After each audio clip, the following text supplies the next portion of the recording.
Prezados, prezadas, bom dia. Bem-vindos a mais uma edição do Grupo de Gestão Empresarial do CEPROG, que já completa 12 anos.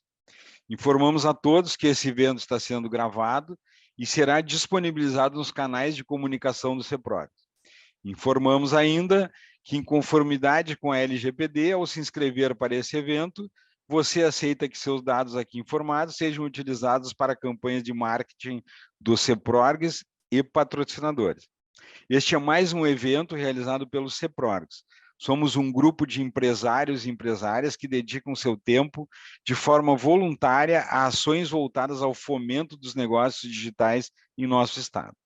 Antes de apresentarmos o nosso palestrante, gostaríamos de compartilhar com vocês o belíssimo trabalho desenvolvido pela Fundação Tênis, que é uma organização não governamental, sem fins lucrativos, que desenvolve um programa social e educativo por meio do esporte com proposta pedagógica baseada na educação olímpica. Vamos passar, então, o vídeo.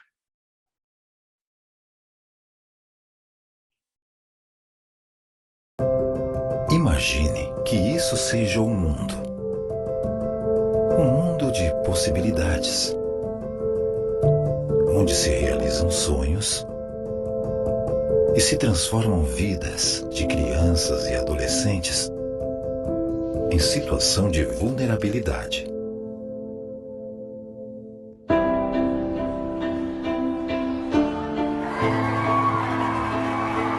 Por mais que você imagine, não vai ter a dimensão do que estamos falando. Para mim, a Fundação Tênis é o início de um novo ciclo. É a transformação de vida. Perspectiva de um futuro melhor. Se não fosse a Fundação Tênis, eu não seria isso hoje. Não teria meus sonhos, não teria meus objetivos. Provavelmente eu estaria acompanhando minha mãe nas faxinas dela. Eu acho que eu teria entrado para a vida do crime, né? O Rolando Garra, para mim, foi o ponto de partida do meu sonho. O meu sonho para o futuro é compartilhar conhecimento. Ter meu próprio restaurante, né? Poder crescer mais como cozinheiro e, quem sabe, um dia aí ser chefe. Ser uma engenheira de sucesso. Em 19 anos, são quase 3.000 histórias de vida que mudaram a partir deste trabalho e, por isso, precisamos da sua ajuda. Acesse nossas redes e colabore com a sua doação. Fundação Tênis, há 19 anos, realizando sonhos e transformando vidas.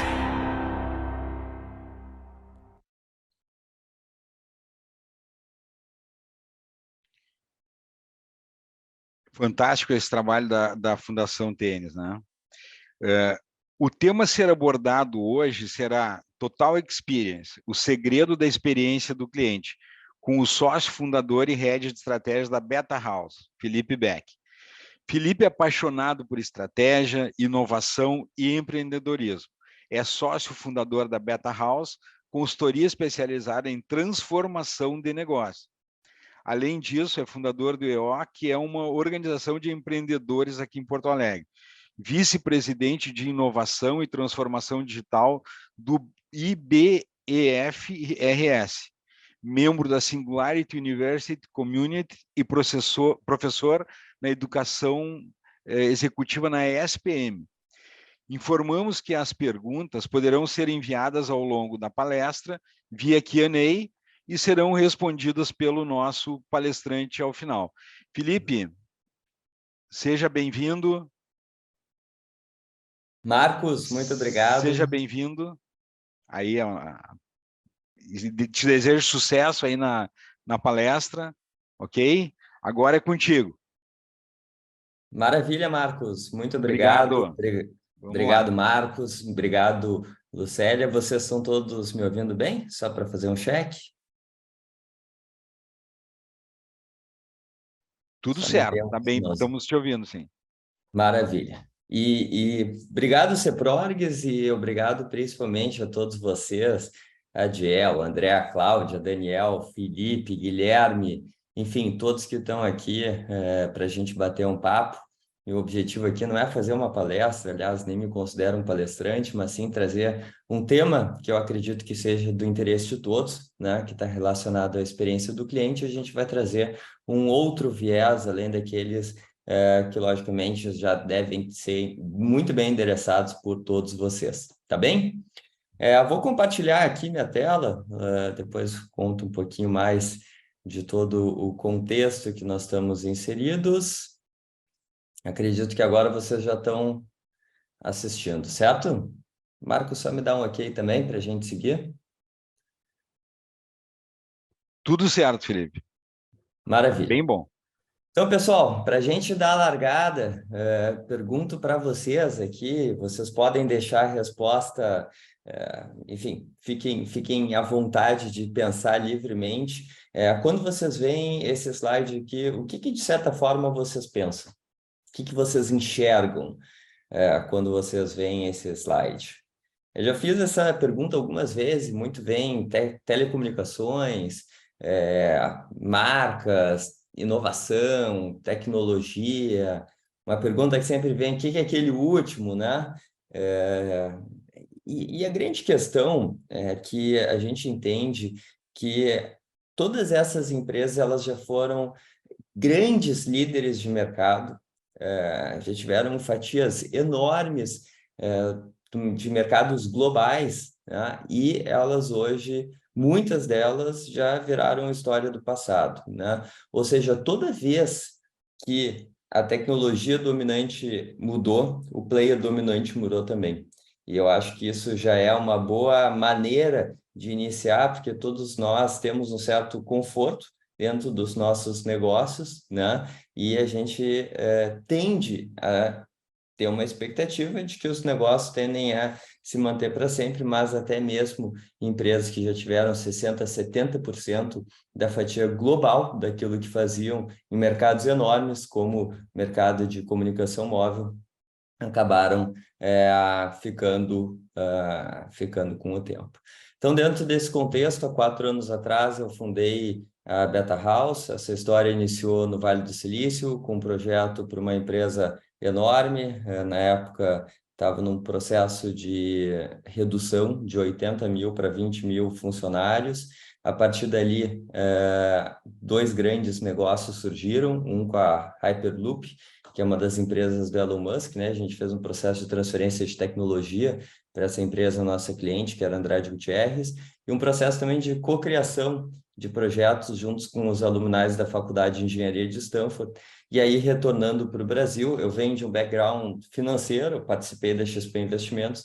Retornando para o Brasil, outras empresas começaram a me acionar, dizendo, né, puxa, eu quero que a gente tenha uma pegada mais nova economia, a gente quer ter essa capacidade de se adaptar às novas realidades, a gente quer ter uma andada melhor nesse mundo em transformação, e a partir dali a Beta House começou a surgir de uma maneira não planejada, mas uma história que, logicamente, teve muitos desafios paralelos, mas que a gente fica feliz em compartilhar alguns dos nossos clientes. Hoje a gente atende toda essa turma e mais uma série de empresas, tanto pequenas quanto grandes, né? A gente tem um projeto importante de Employee Experience com o Grupo Boticário. A gente fez o redesenho do grupo, da experiência do colaborador das 9 empresas do Grupo Boticário para que ela seja mais inovadora, um processo de experiência do cliente com a Dell, toda uma parte de capacitação dos consultores para a nova economia com a KPMG. O DLL, que está aqui, é um parceiro nosso super importante. A gente atua com o planejamento estratégico e OKRs para Brasil, Chile, Argentina. Hoje nós estamos com operação em 3 países. É uma empresa super nova, né? Tem 4 anos aqui de Porto Alegre mesmo, está fazendo em janeiro agora 4 anos de operação, e a gente fica feliz aí com o carinho que a gente tem sido recebido pelo público. Essas são as nossas verticais de negócio: Beta House Consultoria, Beta House Academy, em que a gente tem as mesmas pautas de consultoria, porém no formato educacional, e as nossas imersões. Nós temos imersões que acontecem no Brasil inteiro, Porto Alegre, São Paulo e fora também, e nos ajuda a tangibilizar o nosso propósito, que é o poder de transformação dos negócios, né? Que a gente acredita que seja a característica mais importante para que uma empresa se mantenha viva e competitiva dentro de cenários de mudanças rápidas, profundas e velozes. Pessoal, eu acho que aqui está o grande tema da nossa conversa de hoje, né? Que é como engajar seu time, encantar o seu cliente.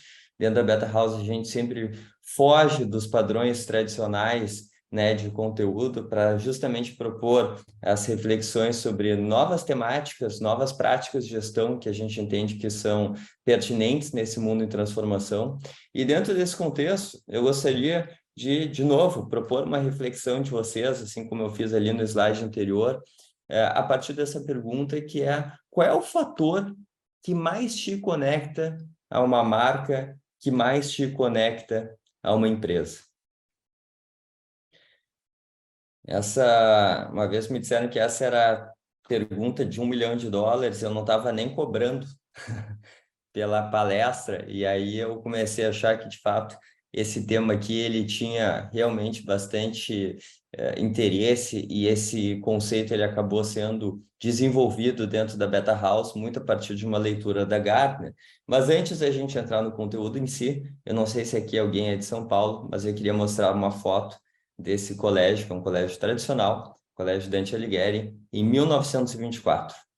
Tá? Isso aqui é praticamente um jogo dos 7 erros que a gente vai jogar aqui agora, porque a gente vai ver agora uma foto da mesma sala de aula do Colégio Dante Alighieri em 2018. E a pergunta que eu faço para vocês é: o que mudou? O que mudou na experiência de aprendizagem dessa instituição de ensino, que, na verdade, reflete o que a grande maioria das instituições de ensino acabam gerando para os seus usuários finais, né? Ou seja, para os seus alunos. E a gente vê aqui, na verdade, uma geração completamente diferente, uma geração que muito mais conectada, com outros interesses, com outra maneira de ver a vida, com outros valores, com outro acesso à informação, com outro tipo de troca, e tudo aquilo que a gente entende, né, a partir do desenvolvimento não só do ser humano, mas de tudo aquilo que a gente está imbuído, e a gente vê as práticas educacionais refletindo aquilo que a gente teve no século XVIII, né, quando a gente teve a primeira revolução.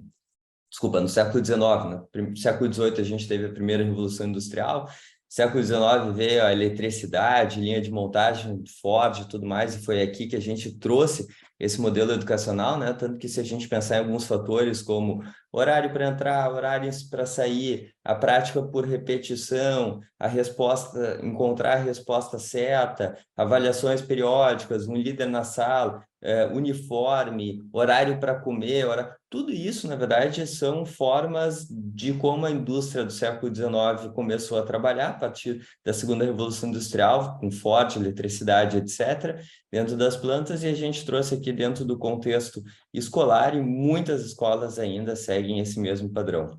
Ou seja, a gente teve um nível de experiência que mudou muito pouco se comparado ao nível enfim, a como essas gerações veem e vivem o mundo. Então, pessoal, dentro desse contexto, a gente, logicamente, está falando sobre a palavra experiência, né? E segundo a própria Gartner, a gente pode ter, dentro dessa cebola aqui, né, uma mínima interação, quando o nível de experiência é mínima, até uma participação, engajamento, satisfação, etc., até ter o que o próprio NPS ali, né, apresenta como uma promoção, quando eu tenho o nosso cliente, de fato, como principal vendedor, vamos dizer assim, da nossa marca, das nossas ideias, dos nossos serviços, das nossas soluções, né?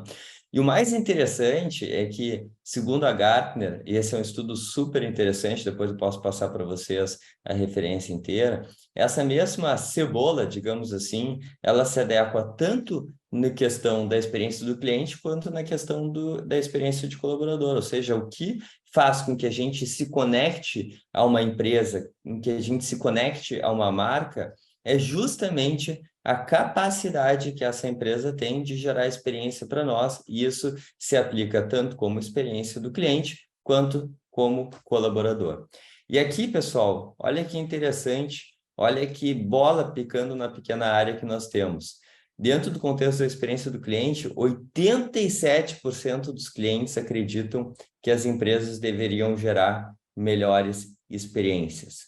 Enquanto isso, do colaborador, 57% dos colaboradores acreditam que suas empresas não propiciam com que elas desempenhem suas funções da melhor maneira possível. Então, se a gente tem a experiência como a grande palavra-chave, será que não faria sentido a gente dar uma boa olhada nessa palavra e repensar de como é que a gente, de fato, está gerando experiência para o cliente, experiência tanto para os nossos clientes quanto para os nossos colaboradores? E aqui está, né, para quem talvez tenha ficado um pouco abismado com aquela foto lá de 1924 e pensou nos seus filhos estudando os melhores colégios da cidade e num formato muito parecido, aqui está um retrato de empresas como a nossa. Essa aqui é uma foto de 2018, que foi quando eu fiz essa apresentação pela primeira vez, mas isso aqui poderia tranquilamente ser uma foto de hoje, por mais que, logicamente, o home office mudou um pouco a experiência, para o bem e para o mal, né? Porque hoje o que mais acontece, e dentro desse contexto de novo normal, que foi uma frase que acabou, um jargão que acabou existindo, mas que, de certa forma, ele acabou não se transplantando para a nossa vida real, o que a gente tem hoje é um formato híbrido em que a gente tem as pessoas muitas vezes se locomovendo até a empresa para fazer uma reunião com outras 8 pessoas, 2 estão em casa, e daí no final a gente se locomove para a empresa e faz a reunião por Zoom, o que é um super absurdo, mas isso acaba acontecendo, né? Ou seja, as nossas rotinas, elas estão muito pouco conectadas a esse mundo que a gente está vivendo. E aí justamente vem o fato que a gente traz aqui, que eu queria transplantar para um pouco da realidade dos negócios de vocês, que é justamente esse conceito chamado Total Experience, baseado na economia da experiência que a gente vive, que é essa relação entre a experiência do cliente e a experiência do colaborador, porque até então o mundo observou esses contextos de experiência do cliente, experiência do colaborador, de uma forma muito separada. Porém, a gente começou a notar que existe uma relação muito forte entre os dois fatores, é aquilo que eu quero expor aqui como a ideia principal, né? Qual é a correlação desses dois fatores? E aí eu começo com uma reflexão de que até 2025, e peço uma desculpa, eu estava dando uma atualizada na palestra e acabei tirando um asterisco da fonte, mas depois eu posso passar para vocês esse PDF aqui com a fonte direitinha, tá?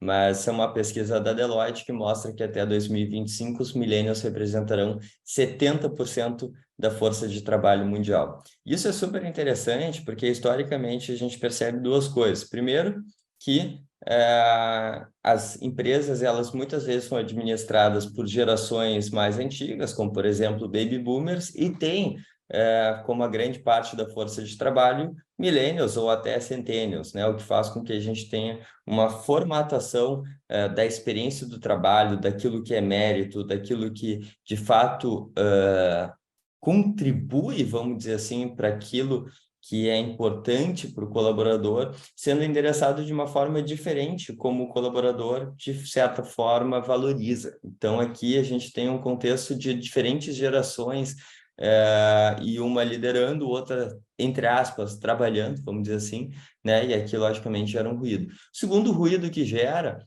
é que a gente percebe que as empresas, elas são muito melhores em adaptar os seus produtos, os seus serviços a essas novas gerações, né? Do que propriamente adequar a experiência de trabalho a essas novas gerações. Então, a gente vai lá, empresas modernas, etc., que nota que agora o cliente é vegano, o cliente é mais natureba, o cliente está mais engajado nas redes sociais, o cliente isso, aquilo, e faz uma série de adaptações nos seus produtos, nos seus serviços, etc., mas pega esse mesmo cara que é o consumidor dele e bota ele para trabalhar na empresa dentro do mesmo formato que fazia há 10 anos atrás, ou seja, com muito pouca diferença em relação à experiência que essas pessoas, de fato, necessitariam como a principal força de trabalho dos seus negócios.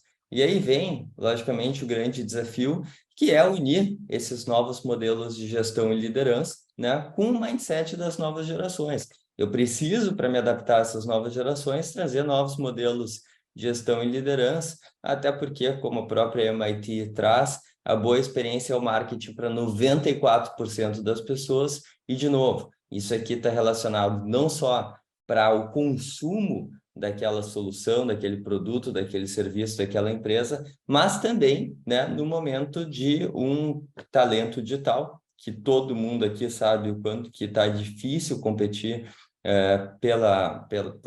enfim, pelos melhores talentos, né? A referência de um colega, de uma pessoa que confia, acaba sendo a principal fonte de tomada de decisão. Então, aqui tem um viés importante. E qual é a nossa visão aqui, tá? Da correlação desses dois fatores que eu vinha falando para vocês.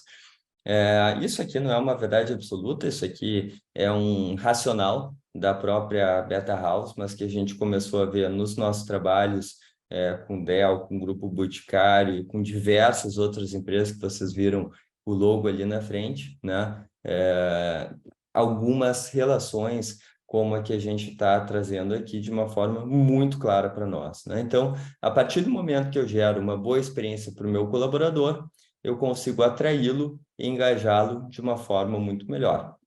E isso, logicamente, gera não só produtividade, quanto inovação, até porque se a gente olhar, né, os fatores que os millennials, centennials valorizam dentro dos contextos que estão inseridos, estão muito ligados a justamente a autonomia, o protagonismo, o sentimento, ou vamos dizer assim, ter um olhar ou uma andada mais próxima, né, de um C-level. Então, traz toda uma questão de trazer a sua criatividade, todo o seu potencial à tona, né?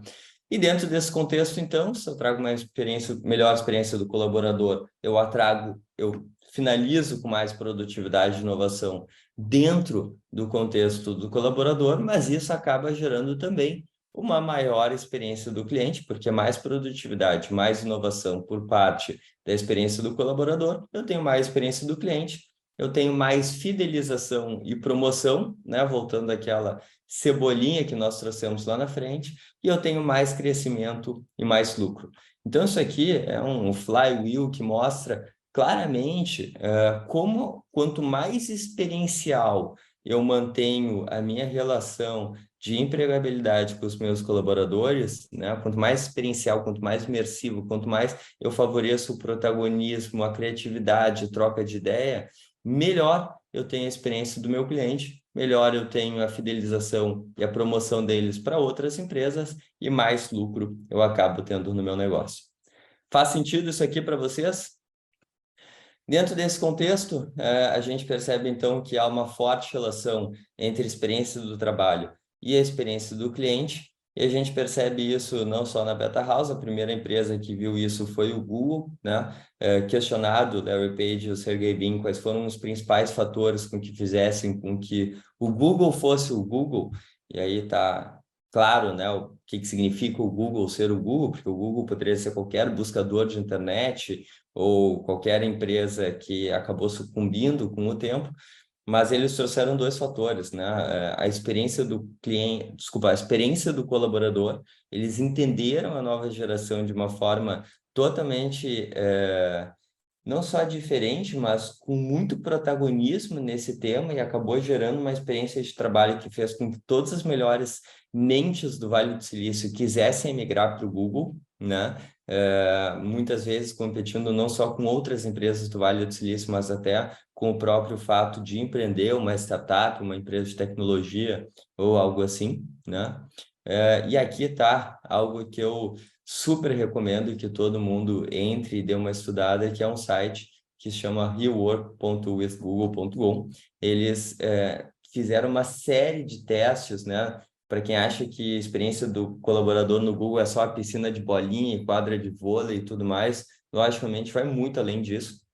E aqui está um blog em que eles trazem uma série, né, como diz aqui, né, a collection of practices, research and ideas from Google and others to help you to put people first.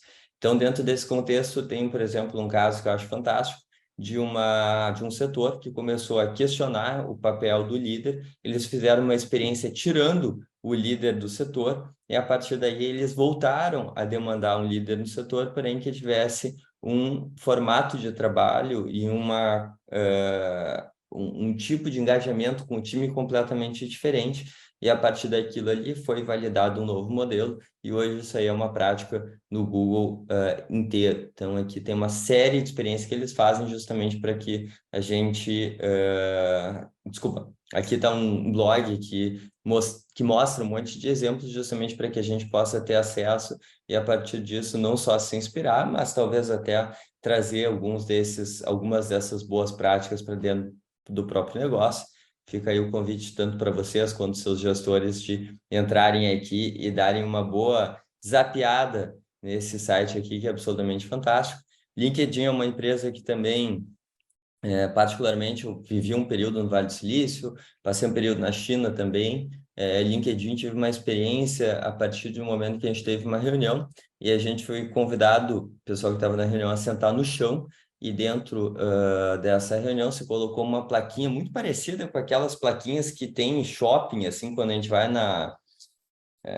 como é que chama o food court ali, a praça de alimentação, né, com o número da mesa para esperar o pedido.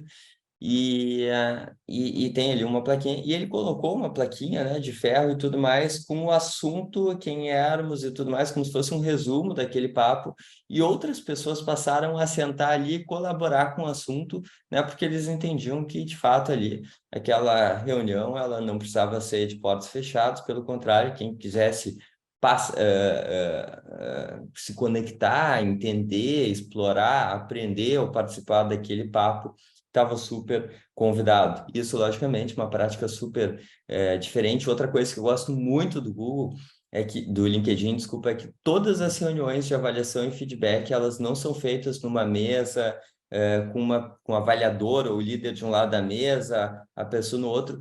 Todas as reuniões, elas são feitas em dias de sol, com um caminho pelo campus, né? E aí, puxa, olha que sensacional, ao invés de eu pegar e sentar numa sala fechada, fechar a porta e ficar ali conversando, eu vou bater um papo com o meu gestor dando uma caminhada pelo campus LinkedIn, e isso vai fazer com que, logicamente, a gente consiga ter uma absorção desses feedbacks de uma maneira muito mais clara.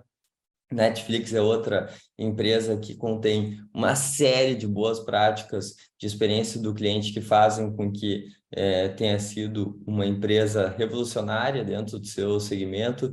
Spotify aqui, logicamente, não vou trazer para esse público, que é um público absolutamente maduro em relação a todas as práticas ágeis, mas foi a grande empresa que conseguiu transferir a cultura dos departamentos de engenharia para os departamentos administrativos. Para quem não viu, né, o Spotify Engineering Culture no YouTube, são 2 vídeos que explicam toda a ideia dos squads, das metodologias, da questão do quem fizer melhor ganha, como é que os projetos são distribuídos em relação ao time que participa. Então, é fantástico.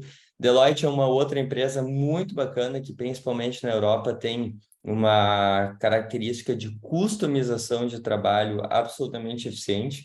Eles perceberam que o maior concorrente para perda de profissionais não eram outras empresas, e sim ela mesma, porque percebia que as pessoas acabavam não tendo algumas características que precisavam dentro do seu trabalho para se manter empregado dentro da Deloitte. A partir disso, ela criou um maior sistema de customização de trabalhos. Então, para aquelas pessoas que, poxa, eu tenho um filho autista, ele demanda um determinado cuidado, a Deloitte faz uma série de ajustes, como, por exemplo, rotinas muito mais intervaladas para aquele profissional, ou então uma pessoa que é casada com um embaixador, um cônsul, etc., ela propõe justamente com que a pessoa consiga trabalhar em outros países ou de uma forma mais online. Então, ela customiza muito o trabalho, fazendo que, puxa, que outra empresa vai conseguir gerar uma experiência tão fantástica a ponto de responder a demandas da minha vida, que não a Deloitte. E dentro desse contexto fica muito difícil que a Deloitte perca colaboradores para outros negócios, ou até para que a pessoa não faça nada, justamente porque as rotinas elas estão adaptadas às demandas, né, e necessidades daquele profissional. Isso para manter talentos e fazer com que eles sejam mais... tem uma melhor performance, maior engajamento, maior nível de inovação, é fantástico. A Dell é uma empresa com que a gente vem trabalhando também. Nós fizemos um trabalho super bacana frente aos principais parceiros de negócio, que é a McAfee, Intel e Microsoft, né? Redesenhando toda a jornada de conexão dessas empresas para que elas possam juntas trabalhar de uma forma melhor, mais inovadora, mais centrada no cliente. O Grupo Boticário também é um outro projeto nosso que nós temos um super carinho, né? A gente fez o redesenho da experiência do colaborador das 9 empresas do Grupo Boticário para que ela justamente pudesse se tornar mais inovadora e assim concorrer com um ativo que é que é a Natura, mas não só, né, com vários outros. O mercado de cosmético ele é super interessante, ele acontece mais ou menos como o mercado de tecnologia, dentro do contexto que o teu próximo concorrente ele está nascendo de uma garagem, né? Então, existe um monte de startups no mercado de tecnologia, existe um monte de pequenas empreendedoras, normalmente mulheres, que estão lá fazendo cosméticos, etc., ou então produto de beleza, ou coisa parecida, daqui a pouco recebe um aporte de alguém que vê que tem um fundamento e aquele negócio decola. Então, esse é um grande concorrente hoje, muito parecido com o mercado de startups, por mais que, pelo menos, o produto ele seja muito analógico, né? O negócio, logicamente, não é analógico, mas o produto ainda é. E aqui fazendo contando uma pequena história, a própria Beta House também é interessante, porque quando, ao voltar lá do Vale do Silício, acho que era 2015, 2016, tendo feito o projeto para essa empresa enorme que estava passando por uma transformação super grande, era Andrade Gutierrez na época, o que aconteceu é que, bom, eu me dei conta que a Beta House estava de fato se tornando uma empresa e eu comecei a desenhar como é que seria esse negócio, né? E normalmente eu vejo empreendedores, empresários e os próprios pitches de startup, né? Muito dizendo o que a empresa vai fazer, o que a empresa vai fazer, o que a empresa vai fazer, o que a empresa vai fazer.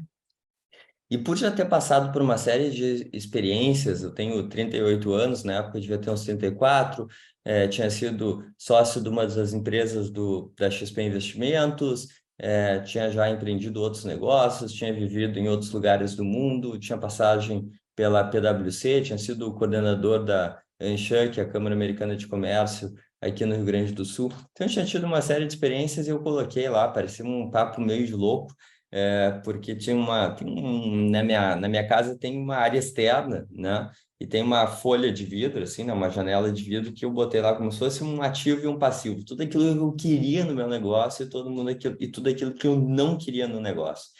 E todos os primeiros trabalhos não foram para dizer o que de fato a gente iria fazer. Eu não sabia exatamente se nós seríamos uma empresa de educação, uma empresa de consultoria. O próprio o Instituto Caldeira tem como um projeto antecessor no mesmo espaço, com as mesmas características, chamava Inova Hub, que também era um produto da Beta House, que a gente acabou circulando bastante tempo, ele acabou sendo aproveitado quando o Instituto Caldeira foi fundado. Então, a gente tinha ali uma série de frentes de negócio que a gente podia atacar, mas a principal preocupação era, de fato, como a empresa seria, que tipo de experiência a gente queria gerar, não só para mim, mas para as pessoas que iriam vir a fazer parte dela. E dentro desse contexto, surgiu a Beta House como o que a gente chama de um Living Lab do futuro do trabalho, né?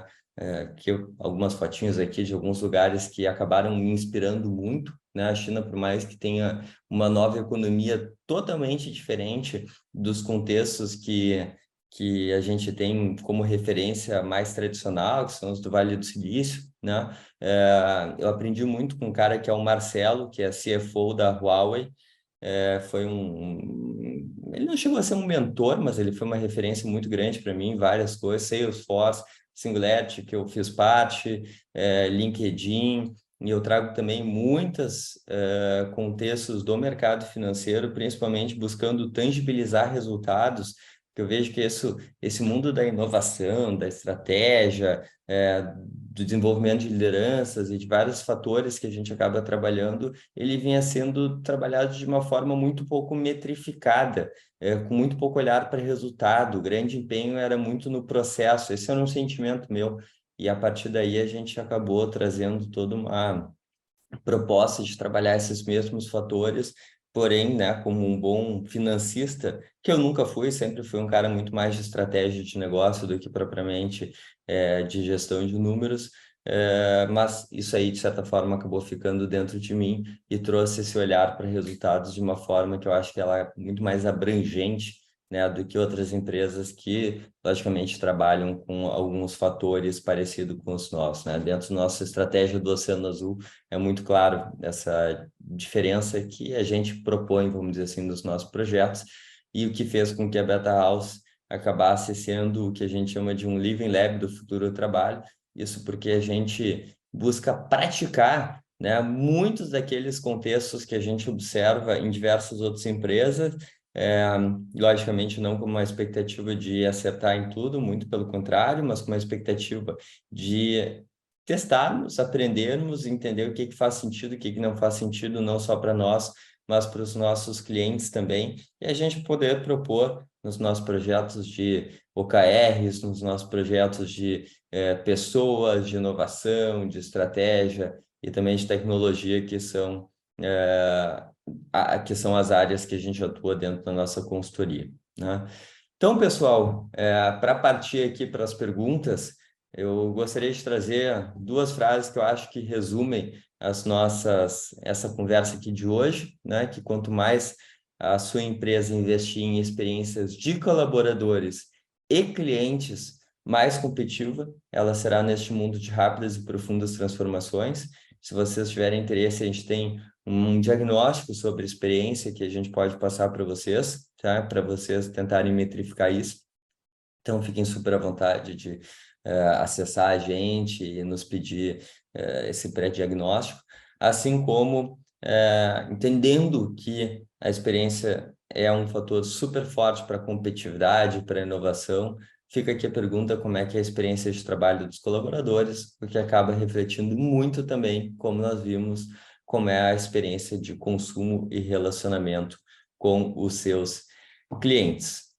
Pessoal, tá aqui, né? Meu nome é Felipe, mas todo mundo me chama de Beck, que é o meu sobrenome, mas tá aqui meu nome, as nossas redes, a gente está no Instagram, Facebook, Spotify, YouTube, enfim, todas as redes têm canais nossos, né, com vários tipos de informação. Convido vocês a se conectarem. Nosso site, o betahouse.com, que conta um pouquinho da nossa história, dos nossos serviços, e o e-mail que eu deixo aqui para que todos vocês possam entrar em contato comigo. E se quiserem também, puxa, super à vontade de... meu telefone também posso deixar com vocês e a gente manter contato, porque a gente tem, de fato, esse propósito, né, do poder de transformação dos negócios. Vem de uma família de indústria, uma empresa que tem quase 160 anos de idade, um dos CNPJs fabris, né, industriais mais antigos do Rio Grande do Sul ainda ativos, e eu vejo o quanto que a capacidade de se adaptar a novas realidades, ele sempre foi um fator que influenciou muito para que o negócio vivesse até hoje, né? E eu entendo que mais do que necessariamente ser grande ou ser rica, uma empresa ela precisa ter a capacidade de se adaptar às novas realidades, já que a mudança ela tende a ser cada vez mais profunda e cada vez mais veloz. Então, dentro desse contexto, é justamente essa a característica que a gente entende que a gente precisa trazer para dentro dos negócios, para manter os negócios vivos, competitivos e protagonistas ao longo do tempo. Tá bem? Eu busquei trazer aqui uma exploração não muito longa, justamente para a gente poder ter tempo de conversar bastante aqui, por isso fico à disposição aqui de vocês. Mais uma vez, obrigado, Marcos, Lucélia, Ceprorgues e todo mundo que está assistindo aqui hoje. A gente que te agradece, Felipe. Obrigadão. Tá muito bom. Bom, agora tem várias perguntas aqui, tá? Vamos lá, vamos começar com a do André Streppel, né? Bem-vindo, André. O André, ele colocou aqui, ó, qual a próxima imersão da Beta House e como isso pode nos ensinar sobre a experiência do cliente? Legal, obrigado. André eu diria que a gente nunca cria uma empresa pensando em fazer amigos, né? Esse não é o canal, normalmente pensa em fazer amigos no churrasco, entrando numa confraria, bebendo vinho, etc. Mas dentro dos fatores ali que não estavam na janela, né, daquilo que eu queria no negócio, eu acabei fazendo grandes amigos. O André, não só nosso cliente, mas uma pessoa que eu tenho, né, um carinho enorme. E a gente tem se relacionado também bastante no planejamento estratégico e OKRs da WK. Sobre a pergunta, dentro da Beta House a gente tem 3 braços de atuação, né? Consultoria, educação corporativa e imersões, e a gente está indo agora no mês que vem, 7, 8, 9 de novembro, para São Paulo, né? Visitar as principais empresas que a gente acredita que tem processos que são referência para nós, que estão fazendo diferente, que estão impactando seus negócios. Então, a gente tem como, por exemplo, XP Investimentos, que foi uma empresa que eu participei, a gente vai ser recebido lá e explorar por dentro como é que funciona a XP Investimentos a partir de vários vieses do negócio. A gente tem a Coinbase, que hoje é a maior corretora de criptomoedas do mundo. A gente tem outros negócios um pouco mais tradicionais, ou um pouco mais conhecidos, como o Mercado Livre, né, que acabou se tornando a empresa mais valiosa da América Latina, uma empresa de tecnologia argentina, ou pelo menos de origem argentina. Ecossistemas, então, 7, 8, 9, quem quiser mais informações, a gente fica à disposição aí para explicar como é que vai ser essa experiência, que eu acredito que vai gerar muitos contextos, de fato, do que a gente está olhando aqui, né? Que é olhar para a experiência do colaborador, um fator tão importante nesse momento decisivo, né? De briga por talentos digitais, e também, logicamente, para a experiência do cliente. Um abraço aí, André. Obrigado. Bom, agora tenho mais uma pergunta. Eu até ia colocar a segunda pergunta do André, mas eu vou deixar para o fim, porque é a mesma que a minha. Mais uma pergunta, é a mesma que a minha. Então, eu vou colocar aqui a pergunta do Luiz Henrique, nosso vice-presidente, tá?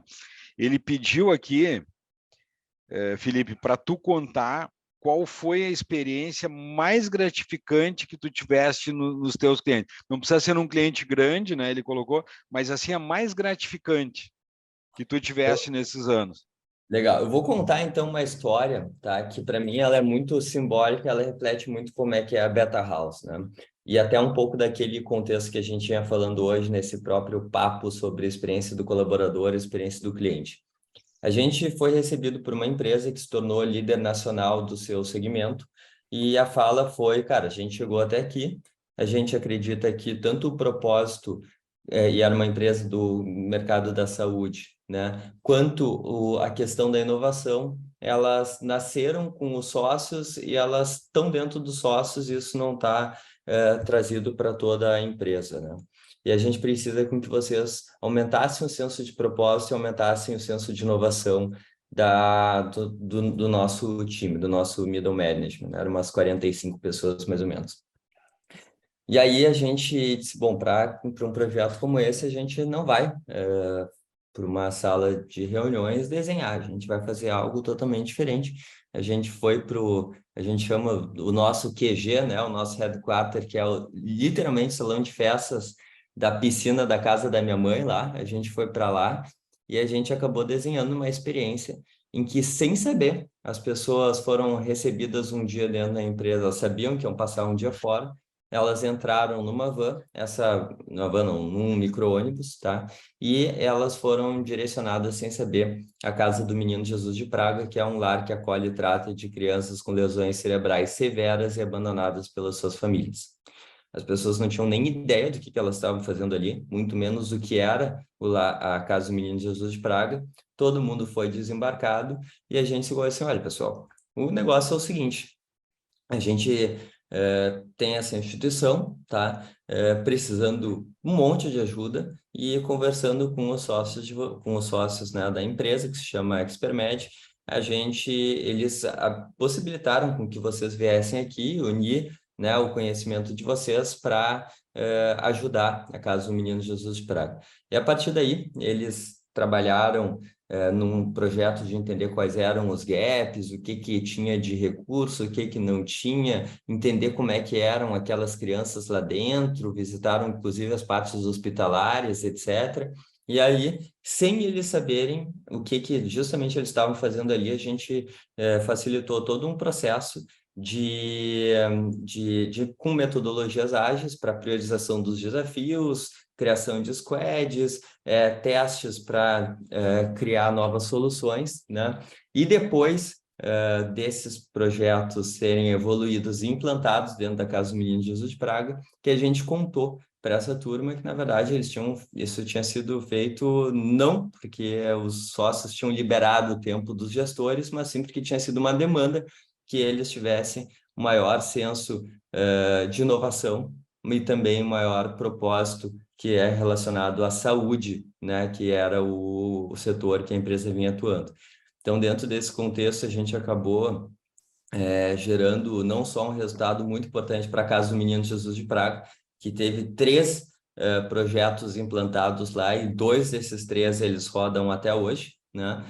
Depois eu posso comentar um pouco, mas acho que aqui a gente acaba se estendendo um pouco no tempo, eu quero dar mais vazão a outras perguntas, mas a gente acabou tendo um senso de propósito relacionado à saúde muito imergido dentro daquelas pessoas, assim como o senso de inovação. E, resumo, quando chegou a pandemia, os sócios acabaram pegando esse time e disseram assim, olha, vocês vão fazer o planejamento estratégico. E eles viraram, na verdade, o time de apoio ao planejamento estratégico que o Middle Management realizou junto com a gente. E isso fez com que a gente acabasse tendo uma entrega, de novo, totalmente muito tangível, né?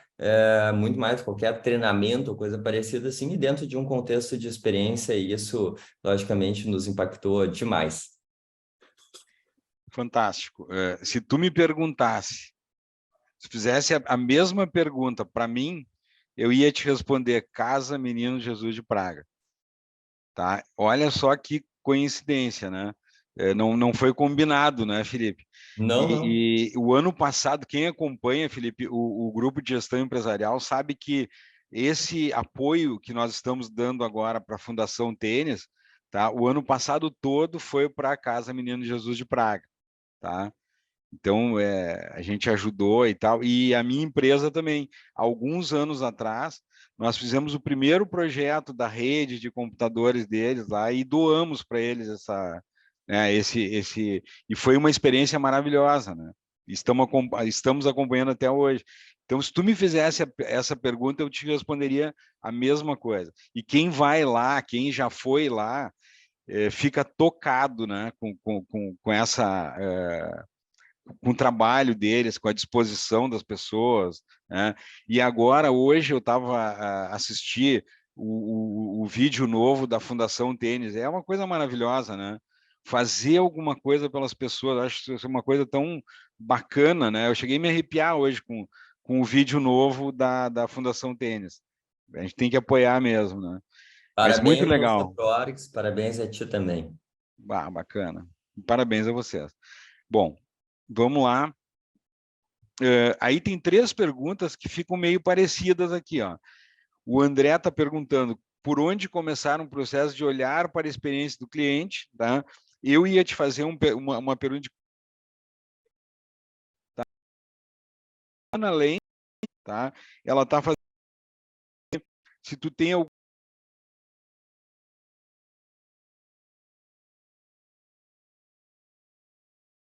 nesse teu conceito, que é uma coisa, eu acho que muito própria da tua empresa, né? Mas eu achei muito bacana essa visão, né, de trabalho.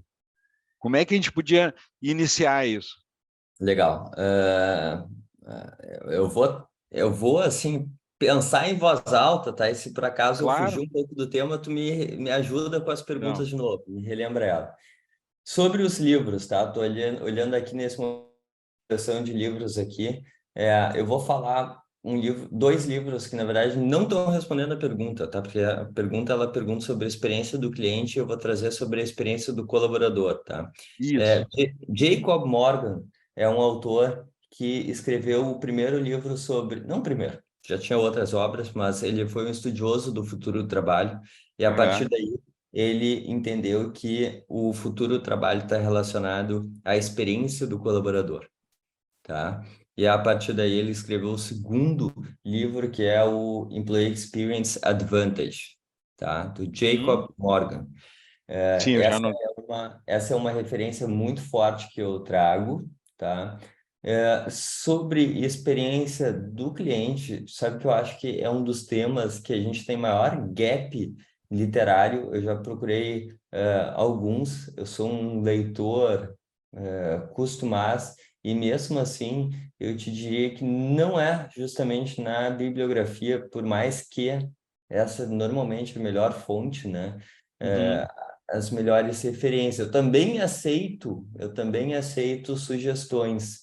Eu tenho alguns que estão emprestados, mas eu estou pensando aqui o qual seria assim, uma grande referência. Deixa eu pensando aqui, tá? Daqui a pouco me vem alguma referência bibliográfica boa, mas dentro desse contexto, já vou passar para a próxima pergunta que está relacionada, que é como começar, tá? Isso. Eu diria que a primeira questão é fazendo um diagnóstico, tá? E esse Tá. diagnóstico a gente pode começar de uma forma bem intangível, assim, falando de frameworks e metodologias, a partir de 2 mapeamentos, tá? O primeiro mapeamento é a partir da jornada de relacionamento com o cliente. Então, a gente faz um mapeamento, um entendimento desde o primeiro momento, né, que o cliente passa a saber da tua empresa, até toda a trajetória de relacionamento, e a partir daí tu pode fazer diversos tipos de análise sobre aquela jornada, né? Como é que é o lead time, ou seja, qual é o timing de cada etapa, qual é o sentimento do teu cliente ou do usuário final, com quem tu tá te comunicando, quais são os teus pontos wall dessa jornada, quais são os seus possíveis pontos de frustração nessa jornada, né? Então, essa é uma maneira. Depois, tu pode correlacionar também não só a outros players do teu mercado, mas olhar outros players de outros mercados para entender como é que eles fazem, tá? Isso até trazendo um pouquinho da pergunta do André, da questão das imersões, a gente acredita que as informações elas já são muito pulverizadas dentro dos próprios segmentos, né? Então, tu vai na logística, cara, todo mundo já compartilhou em todos os fóruns, comitê, tudo de logística, tecnologia, muita coisa. Agora, quando a gente visita empresas completamente diferentes, a gente passa a ter insight, e não é o tradicional a gente buscar, e a gente passa a ter insights completamente diferentes. Então, se eu sou uma empresa de tecnologia, poxa, quem sabe eu tenho que entender como é que o Outback, que é uma empresa que tem um nível, poxa, vamos o Outback é o cara que tem o garçom mais bem remunerado do Brasil, tá? E é a empresa que mais tem cliente na porta. A maior fila de espera do Brasil é o Outback, tá? Eles têm 12 mil funcionários, cara. Como é que eles fazem para atrair tanta gente com nível tão bom para ser garçom e tem uma cultura de treinamento tão forte, assim como às 7 da noite já tem fila com um monte de gente com bip na mão esperando dentro de um estacionamento ali, mesmo assim todo mundo querendo entrar. Isso é um case fantástico. Será que a gente não tem algo a aprender com esses caras, né, para trazer para o nosso negócio? Então, eu gosto desses paralelos. Então, acho que a primeira coisa é mapear a jornada.